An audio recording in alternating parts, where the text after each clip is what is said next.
சில விஷயங்களை பார்க்கும்போது, சில விஷயங்களை கேட்கும்போது, அடப்பாவமே, ஐயோ அப்படின்ற மாதிரி ஒரு ஃபீல் இருக்கும்ல, அந்த மாதிரி ஒரு செய்தி தான் இந்த எபிசோடில் உங்களோட நான் பகிர்ந்துக்க இருக்கிறேன்.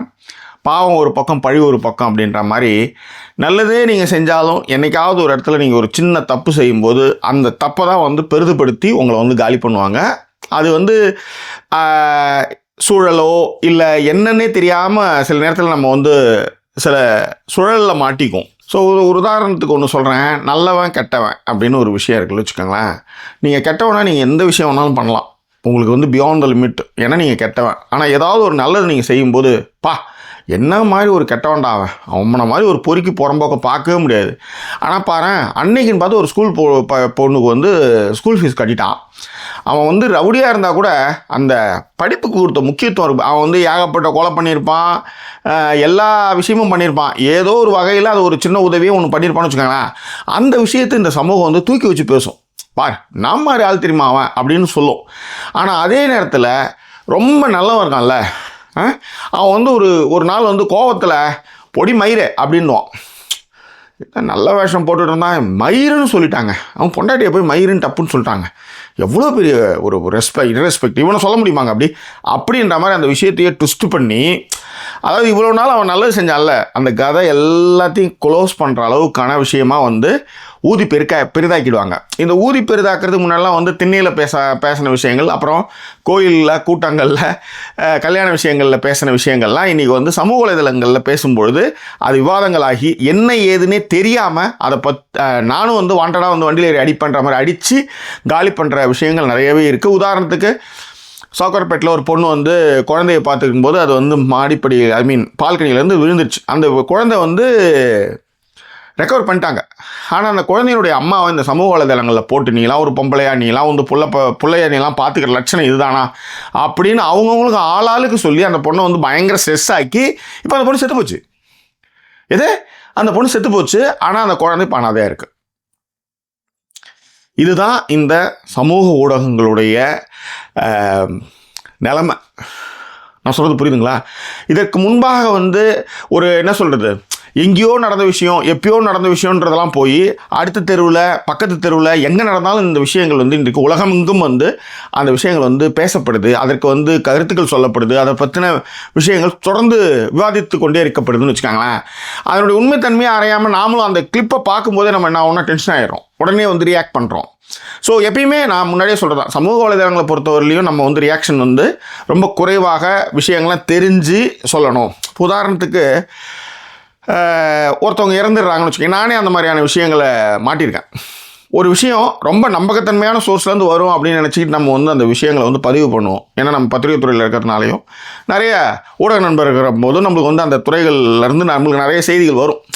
அப்போ ரைட், நம்ம சோர்ஸு நல்ல சோர்ஸு, அவன் கரெக்டாக தான் சொல்லுவான்னு நம்பி போடுவோம். ஆனால் பார்த்தீங்கன்னா அவங்களே குழப்பற மாதிரி அங்கே ஒரு நியூஸ் சொல்லியிருப்பாங்க.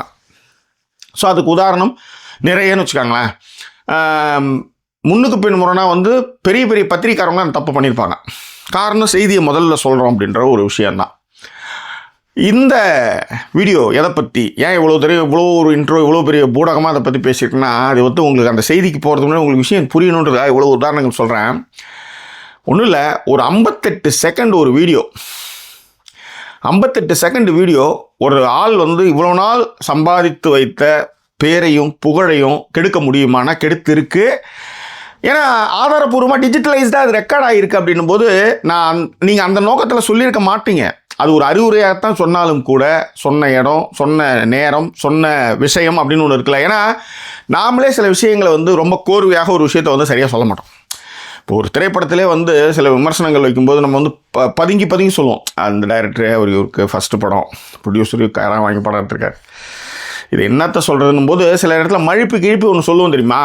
கடைசியில் அது என்ன எதிர்பார்ப்போம் ஆடியன்ஸ்னா, பட்டுன்னு சொல்லிட்டா நல்லா இருக்கு நல்லா இல்லைன்னு, எப்போ பார்த்தாலும் என்னவோ உருட்டிகிட்டு இருக்கான் அப்படின்ற மாதிரி போயிடும். நாம் டக்குன்னு சொல்கிறோன்னு வச்சுக்கோங்க, பட்டுன்னு சில விஷயத்தை புரிகிற மாதிரி நல்லா இல்லைன்னா அவங்க என்ன மாதிரி படம் எடுக்கிறாங்க, வாழ்ந்தாலும் ஏசும் தாழ்ந்தாலும் ஏசும் கதை தான். ஆனால் இந்த விஷயத்தை பொறுத்தவரைக்கும் என்னென்னா ரொம்ப கொடுமையான ஒரு விஷயம், அதை உங்ககிட்ட பகிர்ந்துன்ட்டு 2-3 நாளைக்கு முன்னாடி மயிலாடுதுறையில் குழந்தைகள் நலன் மற்றும் சிறப்பு சேவைத்துறை அப்படின்னு அந்த போக்சோ சட்டத்தெல்லாம் பற்றி மாவட்ட ஆட்சியர் மகாபாரதி அவங்க என்ன பண்ணுறாரு, ஒரு கருத்தரங்கு மாதிரி நடத்துகிறார்.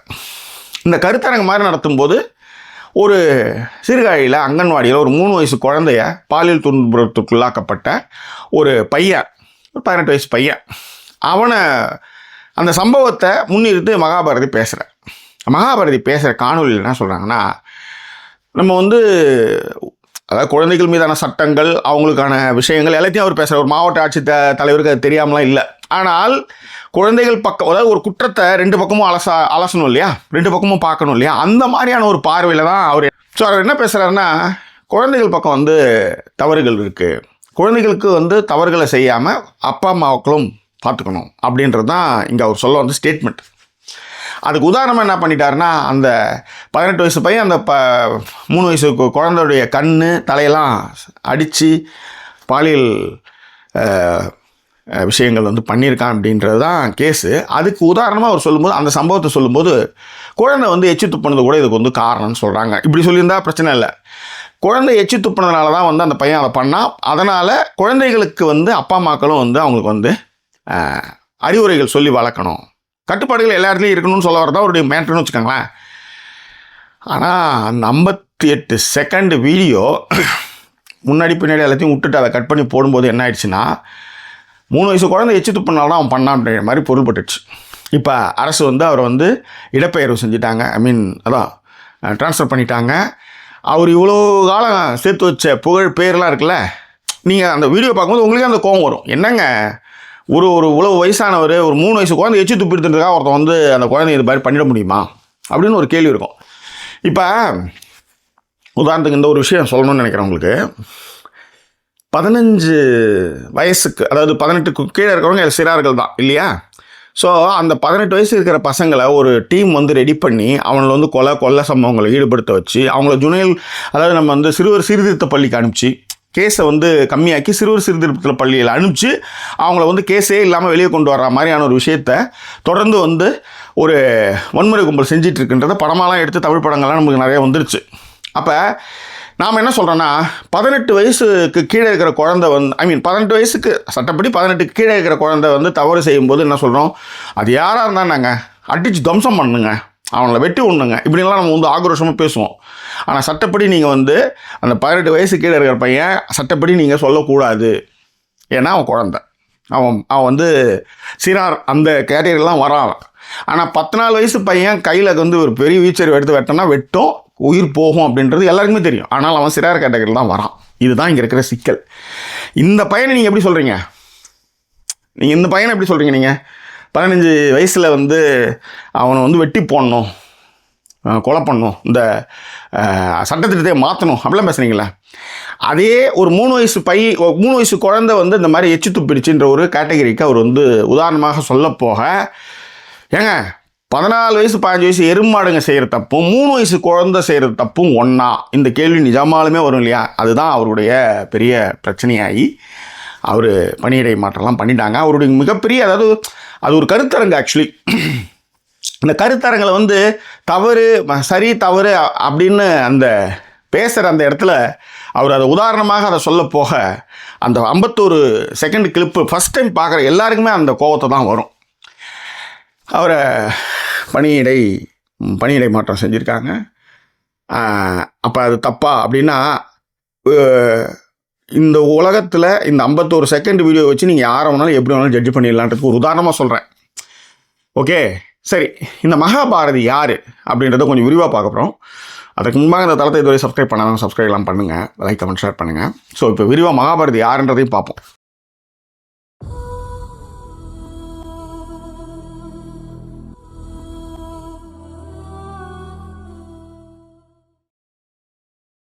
மயிலாடுதுறை ஆட்சியர் மகாபாரதி அவர் அவருடைய இயற்பெயர் ஸ்ரீகாந்த். அவர் ஒரு அருமையான குடும்பத்தில் பிறக்கிறாரு. ஸோ அரசு பணி மீது ரொம்ப தீராத ஆர்வம் அவருக்கு இருக்குது. அதனால் கஷ்டப்பட்டு படித்து அவர் ஆட்சியராக மாறுறார். ஓகே, ஸோ ஃபஸ்ட்டு கருவூலத்தில், அதாவது ட்ரெஷரியில் உயர் அதிகாரியாக இருக்கிறாரு. அதன் பிறகு படிப்படியாக வளர்ந்து ஆட்சியராக மாறுறார். ட்ரெஷரியில் ஒர்க் பண்ணும்போது அவர் ஒரு இடத்துக்கு அவசரமாக போகணும். ஆனால் போக வேண்டிய நேரத்தில் என்ன ஆகுதுன்னா, அவருக்கான வாகனம், அரசு வாகனம் கொடுத்துருப்பாங்களே, அது சரியில்லாமல் போகுது. அது ரிப்பேராக இருக்குது சம்திங். அது ரிப்பேர் ஆகி வர்றதுக்கு கொஞ்சம் லேட் ஆகுதுன்னு போது என்ன பண்ண, டக்குன்னு அரசு பேருந்தில் ஏறி பயணிக்கிறார். அந்த விஷயத்தை முடிக்கணுன்ட்டு. ஏன்னா சின்சியரான அதிகாரி இல்லை, அதுக்காக சொல்கிறேன். இவர் போகிறார், போகும்போது ஒரு விபத்து ஏற்படுது, அதில் அவருடைய கையை இழக்கிறார், கை துண்டாயிடுது ஆக்சிடெண்ட்டில். அதன் பிறகு அவர் ஒத்த கையை வச்சுக்கிட்டே அவர் எழுதி அரசு பணி மேற்கொள்கிறாரு.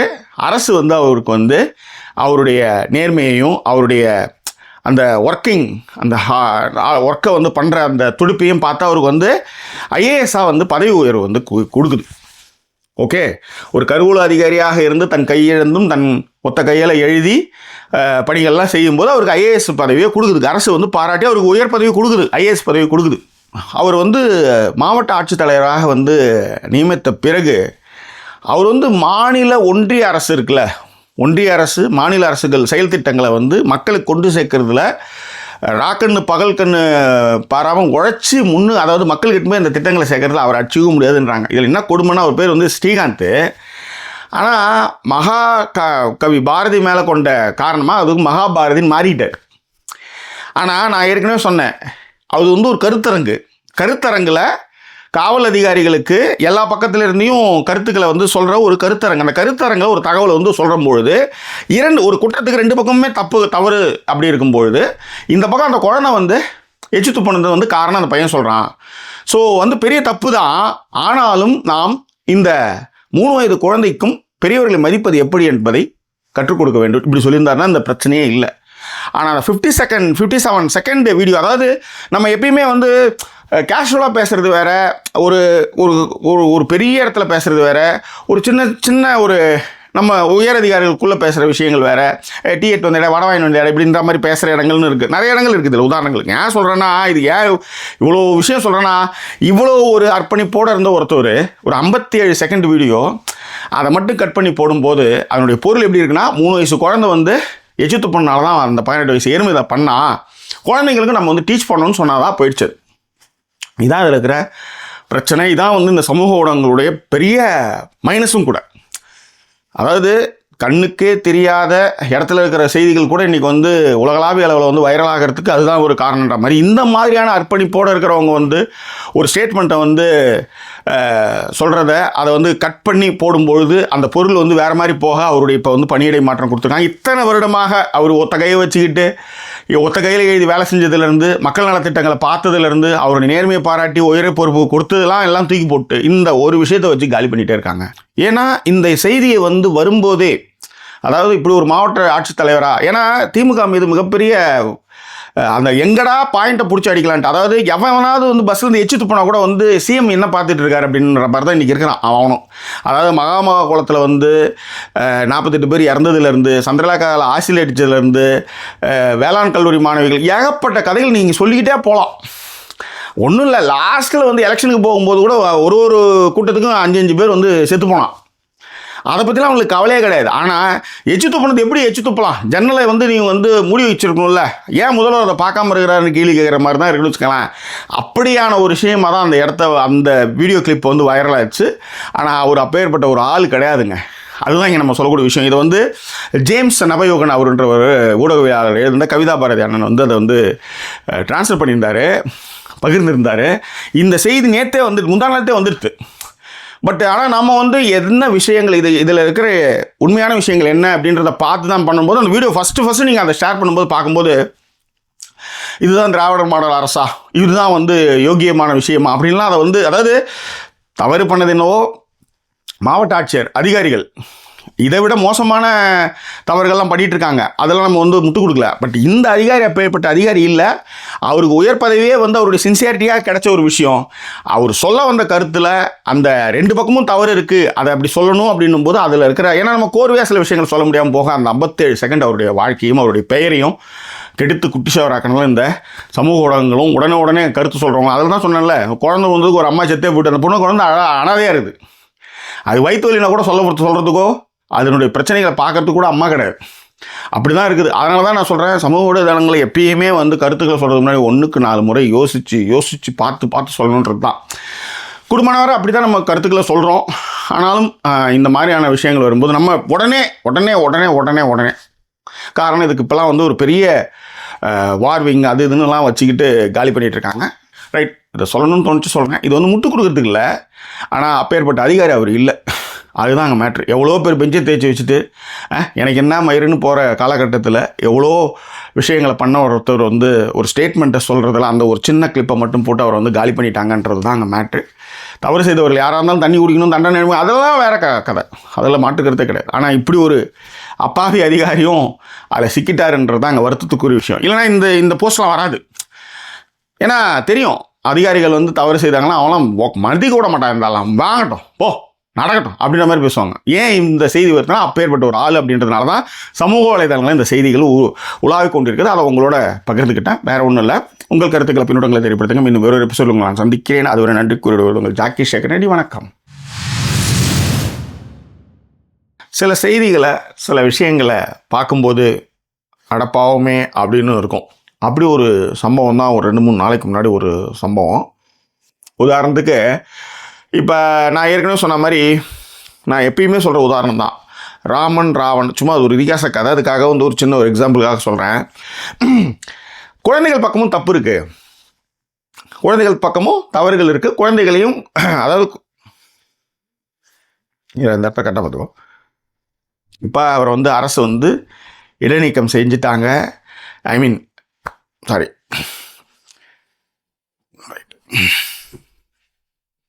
ஆனால் ஸோ இந்த இடத்துல வந்து எடுத்துக்கோ கண்டிப்பாக போயாகணும் அப்படின்னும் போது அவர் வந்து என்ன பண்ணுறது.